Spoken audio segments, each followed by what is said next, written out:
La teoría de la Tierra de James Hutton, visión cíclica de un mundo cambiante. Un ensayo de Cándido Manuel García de la Cruz. Resumen.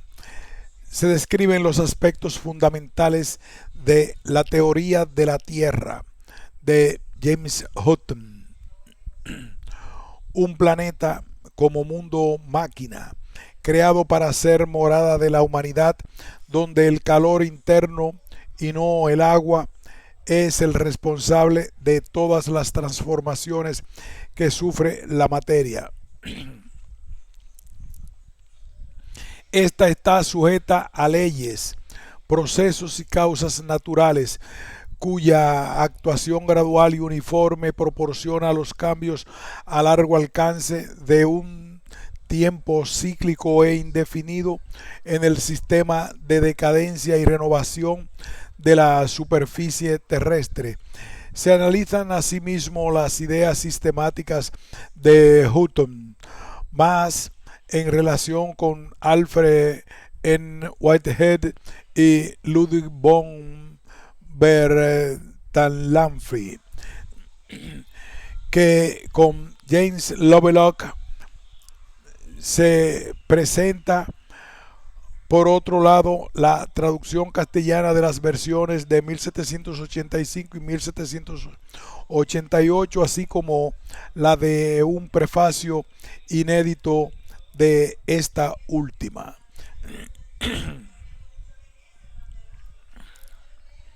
Introducción. A partir del siglo XVIII se inicia una importante etapa para el desarrollo del pensamiento geológico, caracterizado por la elaboración de cosmogonías que serían trascendentales para el conocimiento de la historia natural. En estas cosmogonías se contemplaba el origen de la Tierra, la reconstrucción de su pasado, el análisis del presente y su devenir como planeta. De esta forma contribuirían al desarrollo de lo que Roger 1973 ha llamado sensibilidades históricas, hechos estos que acabarían repercutiendo en la modernización de la ciencia geológica. La primera de estas obras fue Los Principia Philosophique de René Descartes, aparecida en 1644. Descartes introduce en la cuarta parte de su tratado el paradigma mecanicista en el origen de la Tierra, lo que supuso la eliminación de las intervenciones divinas en la historia del planeta.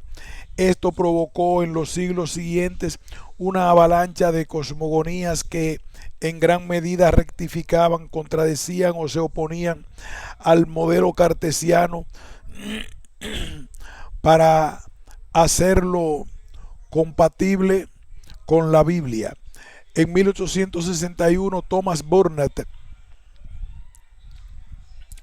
publicó su trabajo cosmogónico que llevaba por título Tellurius Teoria Sacra, y algunos años después aparecía la versión inglesa de mucha mayor difusión, Burnett 1684-90. Desde entonces, todos los estudios de este tipo quedarían englobados en la denominación de teorías de la Tierra, y muchos de ellos harían un uso expreso de dicho título. La insistencia en explicar la historia de la Tierra fue tal que en apenas 2 siglos, desde la época de Descartes hasta 1830, año en que aparece el primer volumen de los Principles of Geology de Charles Lyell, se publicaron más de 200 trabajos de este estilo. La obra de Lyell aun siendo la que mayor trascendencia posterior tuvo, no fue ni mucho menos la última. Durante todo el siglo XIX siguieron publicándose diversas teorías de la Tierra con enfoques dispares, algunas abogando todavía por la tradicional textual o escritural, en la que se pretendía reconciliar la realidad natural con las sagradas escrituras, y en cualquier caso siempre dentro de una de las dos corrientes que definirían William Weyl en 1832 como catastrofismo y uniformitarismo o actualismo. Además de Descartes, Burnett y Lyell, ya mencionados, en un grupo de los teóricos de la Tierra, junto con filósofos o historiadores naturales, nos encontramos abogados, anticuarios, diplomáticos, filósofos, físicos, historiadores, ingenieros, mineralogistas, químicos, clérigos o viajeros, y a él pertenecen ilustres personajes como Buffon, Georges Cuvier, Erasmus Darwin, Edmund Halley, Immanuel Kant, Gottfried W. Leibniz, Carl von Linné o Isaac Newton, todos ellos de reconocido prestigio en otros campos del saber. Las preguntas a las que se pretendía dar respuestas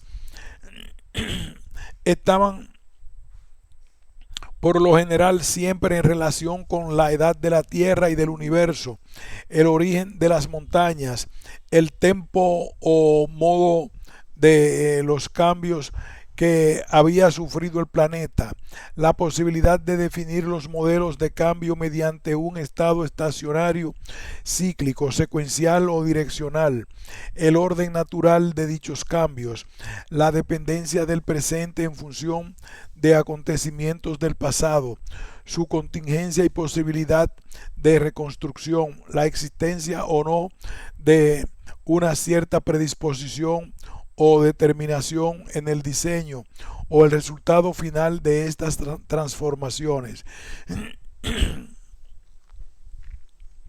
El punto de partida esencial de casi todas estas teorías, como crítica al modelo cartesiano, según se ha comentado, se situaba dentro de la citada tradición escritural.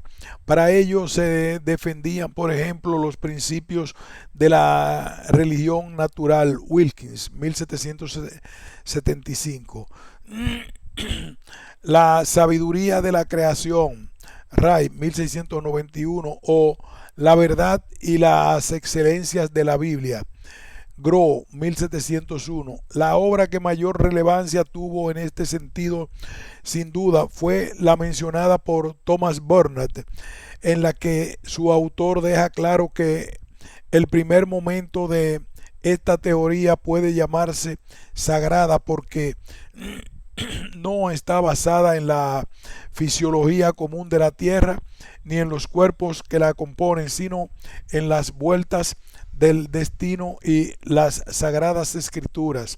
Burnett, 1684. Es preciso resaltar desde ahora, y sobre ello haremos hincapié más adelante, que la palabra fisiología aquí no tiene nada que ver con la ciencia que estudia las funciones de los seres organizados. Burnett la utiliza en su primera acepción original, es decir, con el significado de ciencia o filosofía natural. La Biblia se convertiría así prácticamente en el único documento histórico de referencia ineludible para comprender tanto el pasado como el futuro de una tierra en decadencia debido a los pecados de la humanidad. Todos los caracteres terrestres, los grandes y los pequeños, habían quedado conformados desde la creación del mundo. Tan solo una intervención divina posterior de naturaleza catastrófica a través del diluvio universal había modificado ligeramente la fisonomía de la tierra. El ser humano, además, era coetáneo de la creación, lo que apenas se remontaba 4000 años antes de la era común.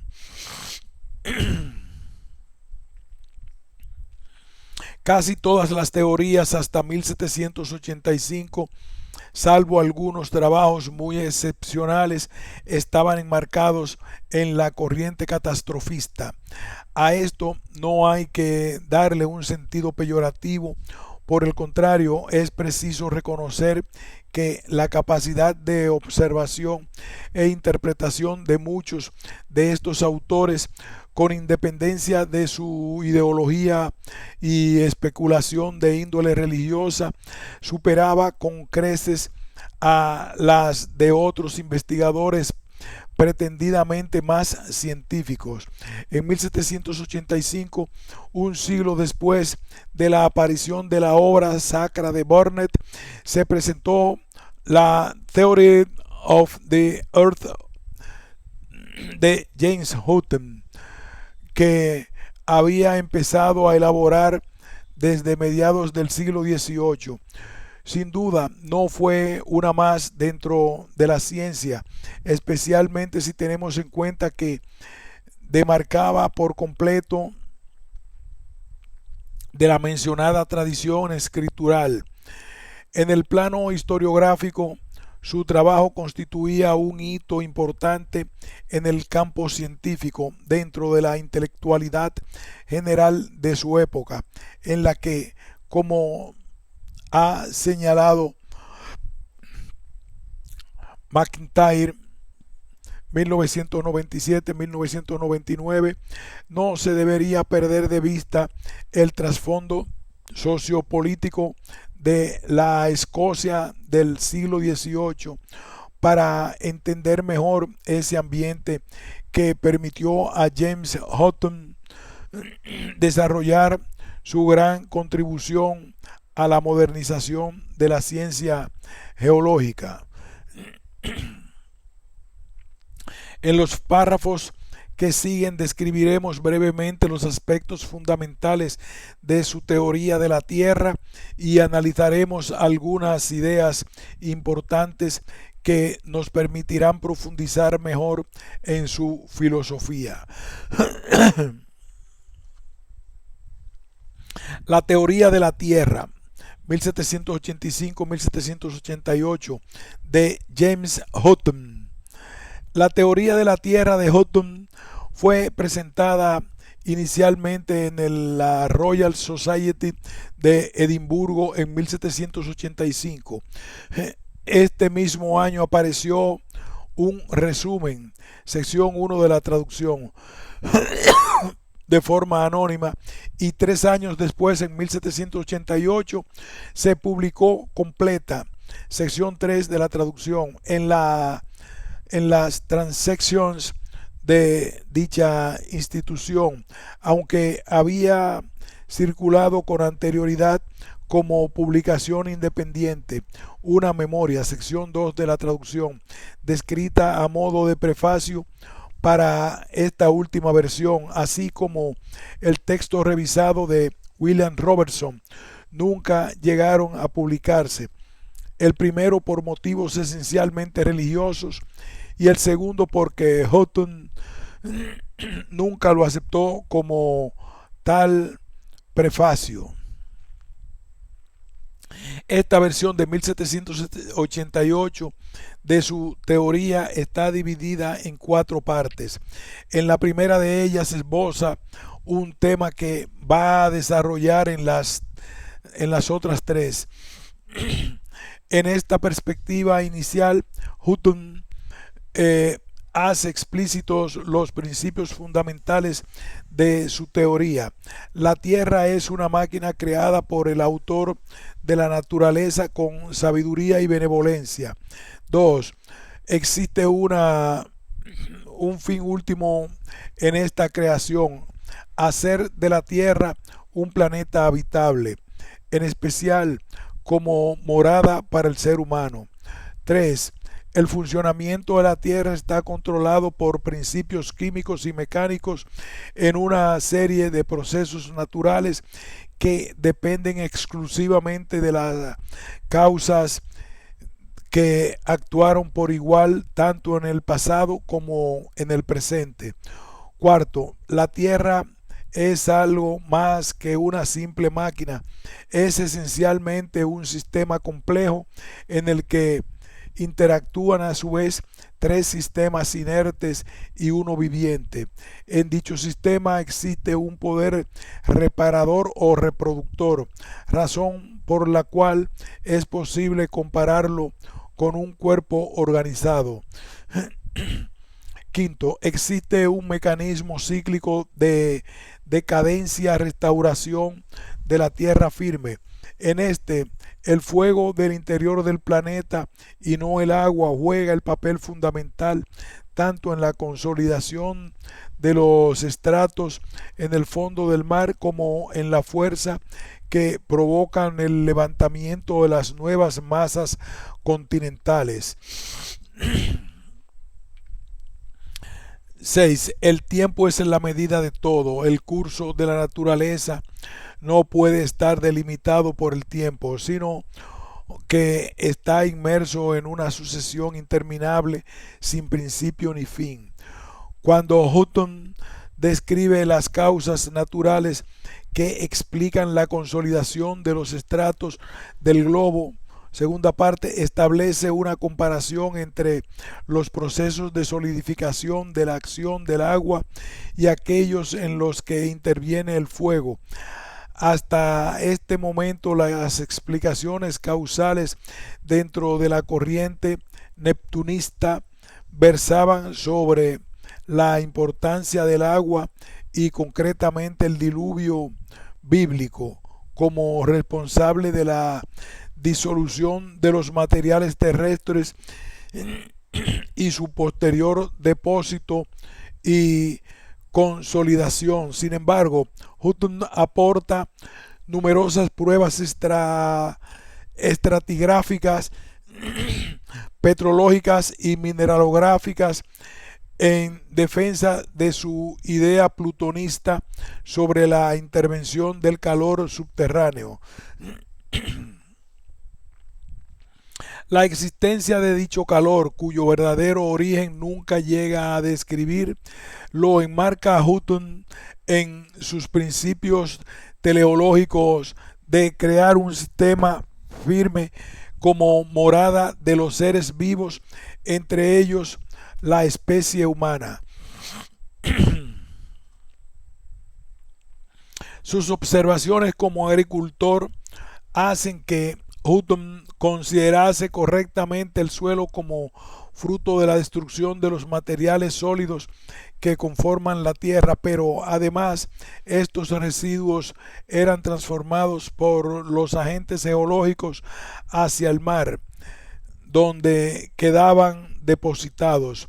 Un planeta donde solo actuase la erosión con el tiempo sería una inmensa llanura. Esto unido a su rechazo a la idea de la retirada de las aguas creaba un importante inconveniente para explicar el origen del relieve terrestre. Las montañas debían haberse formado simultáneamente con los procesos de decadencia erosiva. Por otro lado, la existencia de restos orgánicos marinos en lo alto de las montañas le llevan a investigar los procesos naturales que se han completado en la construcción de la tierra firme. Tercera parte. Según las ideas planteadas en la parte anterior, los materiales de que se componen las masas continentales se han producido por la destrucción de una tierra firme anterior y se han depositado en el fondo del océano. Aquí es donde actúa el calor subterráneo, que sirve no solo para consolidar los materiales, sino también para plegarlos y levantarlos por encima del nivel del mar, con lo que los continentes quedan restaurados. La teoría finaliza con el análisis del sistema de decadencia y renovación que se observa en la Tierra. Cuarta parte. Los filósofos naturales de épocas anteriores explicaban estos hechos por medio de causas sobrenaturales o accidentes destructivos de la naturaleza, entre ellos el diluvio bíblico. Hutton va a comparar estas explicaciones con su sistema, con el que tan solo existe una acción con continuada, gradual y uniforme de los agentes naturales sobre los materiales terrestres.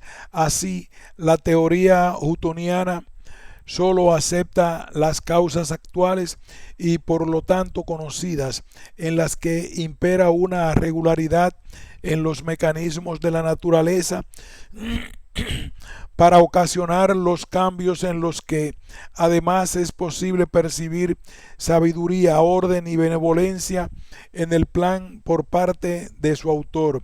Estos cambios fundamentalmente consisten en la destrucción, regeneración simultánea de las masas continentales mientras se produce la decadencia de la tierra presente. Los materiales de un mundo anterior depositados en el fondo del mar son consolidados y estructurados de tal forma que se erige una nueva tierra firme. Tanto la destrucción como la regeneración de las tierras, de acuerdo con sus propias deducciones, deben haber requerido un tiempo indefinido, un tiempo que para Hutton es muy difícil de determinar, tanto a escalas humanas como en función de los cambios observables. En realidad, la Tierra parece mantenerse en un nivel de estabilidad, para lo que es preciso la conservación de una cierta proporción tanto de tierra firme como de agua sobre la superficie del globo. Hutton concluye que se ha producido una sucesión de mundos en la que es posible encontrar sabiduría, sistema y contingencia. Dicho sistema es igual que ocurre en las revoluciones planetarias cíclico y a través de estos ciclos en los que es imposible percibir rastro alguno de dónde comienza y dónde acaban. Hutton sumerge a la historia de la Tierra en la inmensidad del tiempo. Discusión, visión cíclica de un mundo cambiante.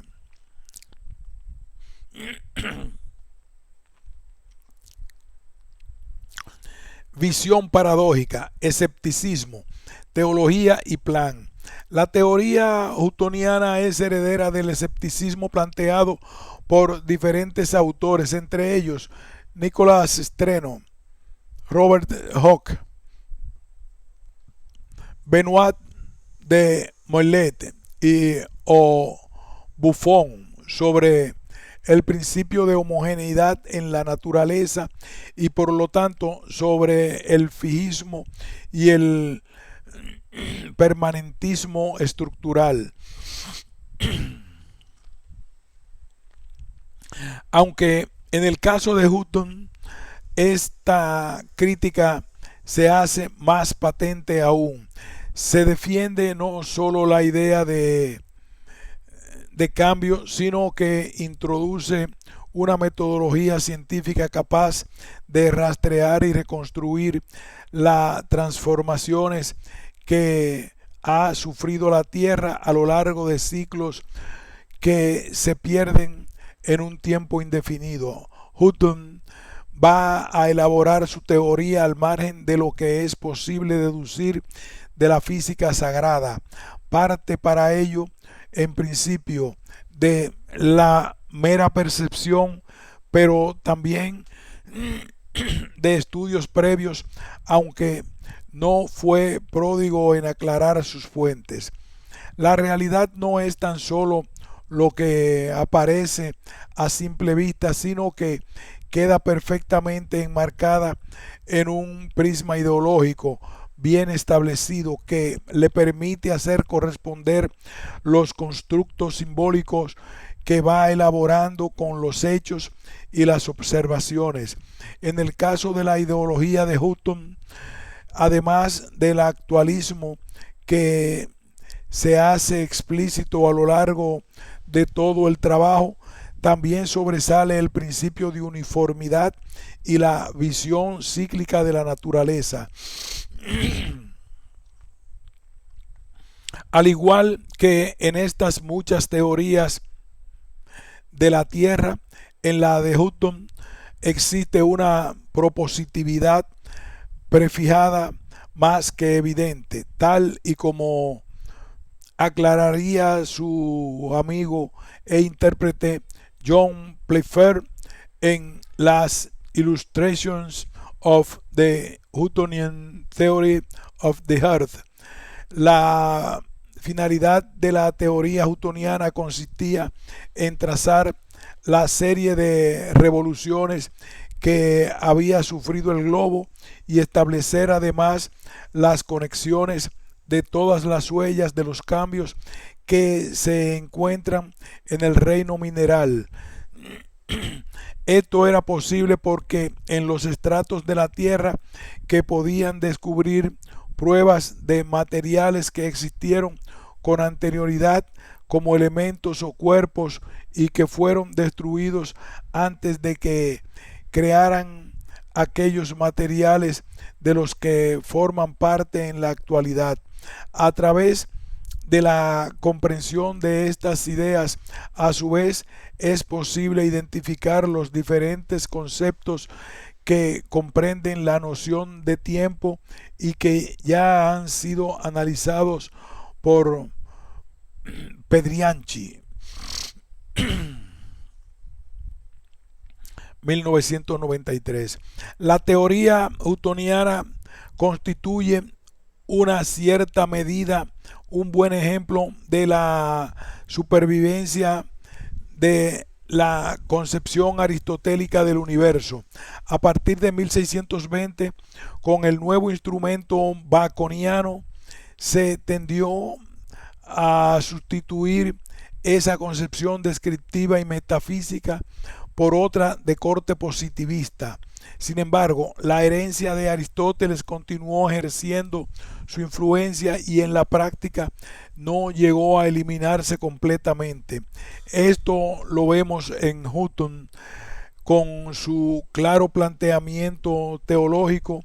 Sostiene que la tierra ha sido creada para servir como morada de la humanidad, causa final, y contradictoriamente defiende también que el planeta está sujeto a leyes y procesos naturales que es imprescindible dilucidar y comprender.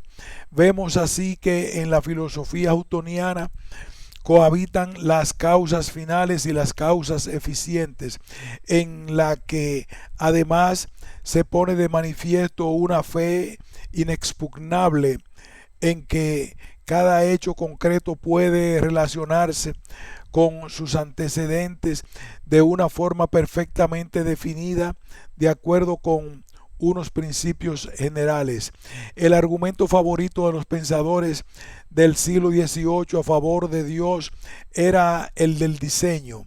A este respecto, Hutton en principio ve un cierto designio en el esquema de la Tierra, pero paradójicamente considera que las leyes y procesos son ajenos totalmente a una intervención sobrenatural, paradoja que le crearía serios problemas a la hora de publicar su teoría. Quizás Hutton, como han sugerido algunos autores, lo que pretendía era ocultar su ateísmo en una sociedad y en una época donde la libertad de expresión sobre temas religiosos estaba más que limitada. McIntyre, 1997, Oldroyd, 2003, Senghor, 2001. En cualquier caso, Hutton simplemente proclamaba la antigua máxima filosófica de que las explicaciones causales debían ser naturales y no raras ni fortuitas.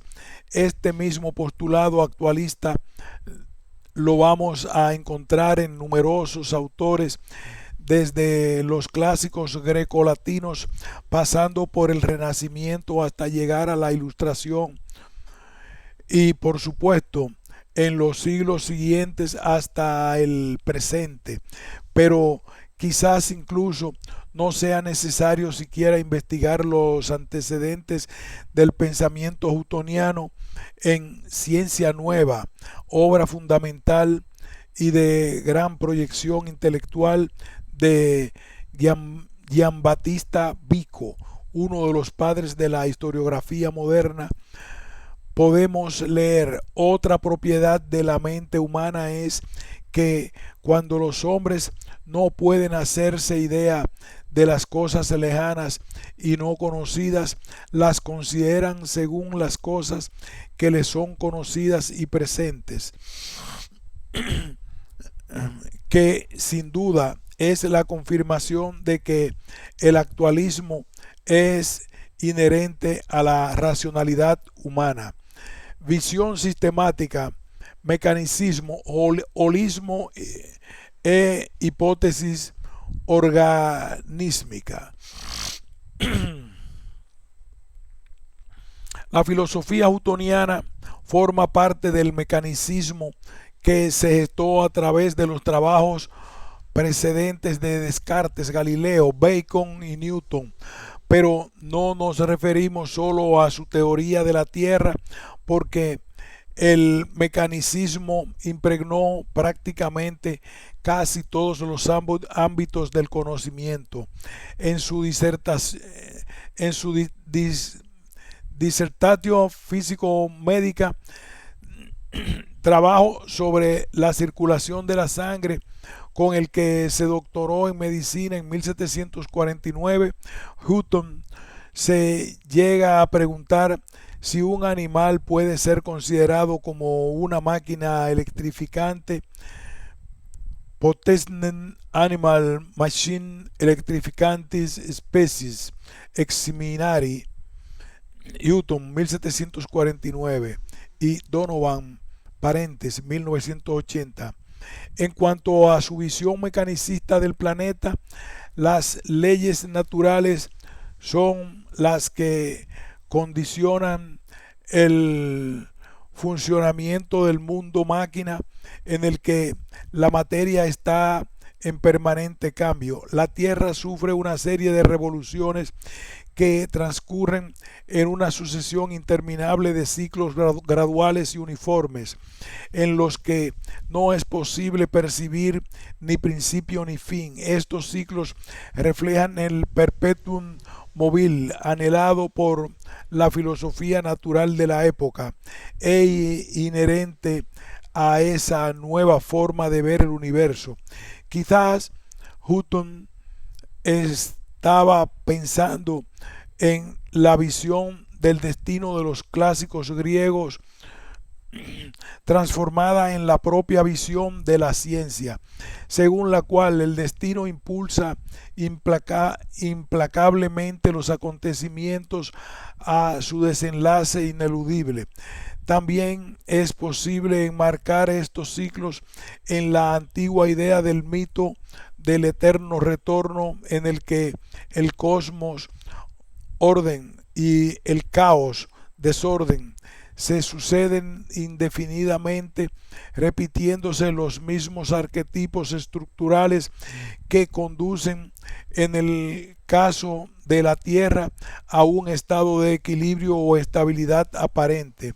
En cualquier caso, para Dodd, 1969, esta idea de la Tierra en equilibrio dinámico es más trascendental en la filosofía newtoniana que su visión cíclica.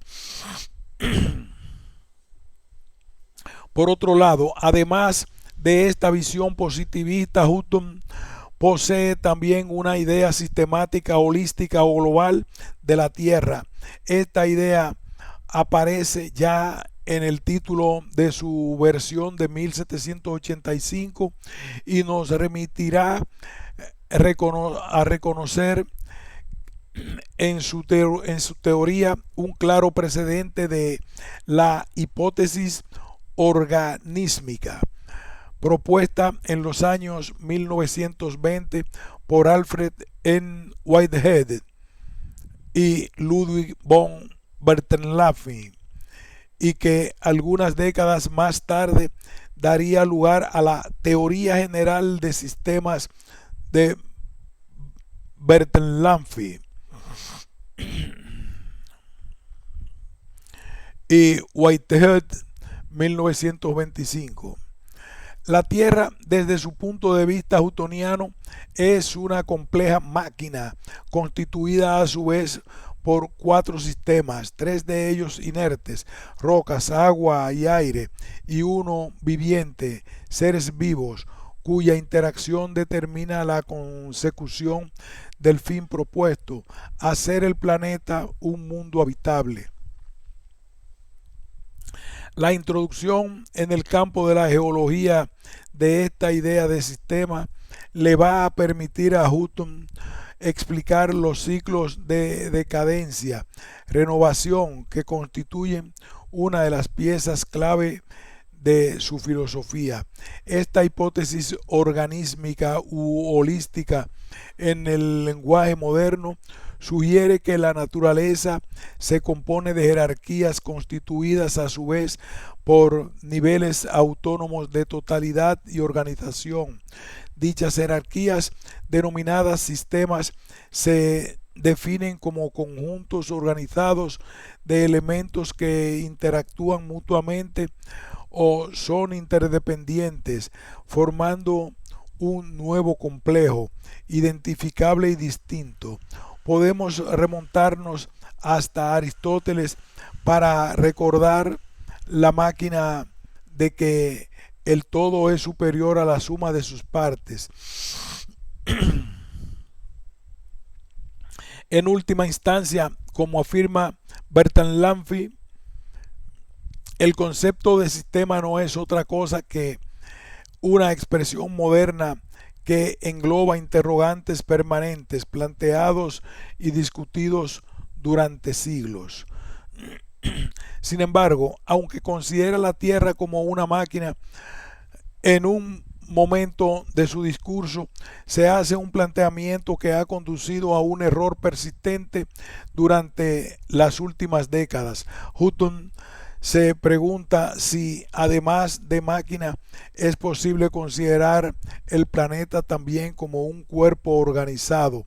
Esta idea, de origen muy antiguo, se encuentra en la tradición grecolatina, dentro de la filosofía organicista, frente a la cual se desarrolló el mecanicismo. Expresiones análogas las podemos ver también en el círculo intelectual con el que Hutton se relacionaba. David Hume, por ejemplo, en sus diálogos sobre la religión natural, escribe: si examinamos el universo en la medida que éste cae bajo el ámbito de nuestro conocimiento, vendremos a darnos cuenta de que encierra una gran semejanza con un animal o un cuerpo organizado, y de que parece estar activado por un principio similar de vida y movimiento. En él, una continua circulación de la materia no produce desorden. El continuo desgaste de cada parte es reparado incesantemente. Hume, 1779. También podemos ver en ella la propuesta del mecanicismo orgánico de Whitehead. Este planteamiento, esta comparación de la Tierra con un cuerpo organizado incluso en la fase de Hume, no es más que una simple metáfora utilizada por Hutton para poder disponer de una función reproductora que permita reparar todo lo que se destruye y conseguir así una máquina, insiste, duradera o estable. Esta idea la volvería a retomar en la versión más extensa. Esta tierra, como el cuerpo de un animal, es consumida al mismo tiempo que se repara.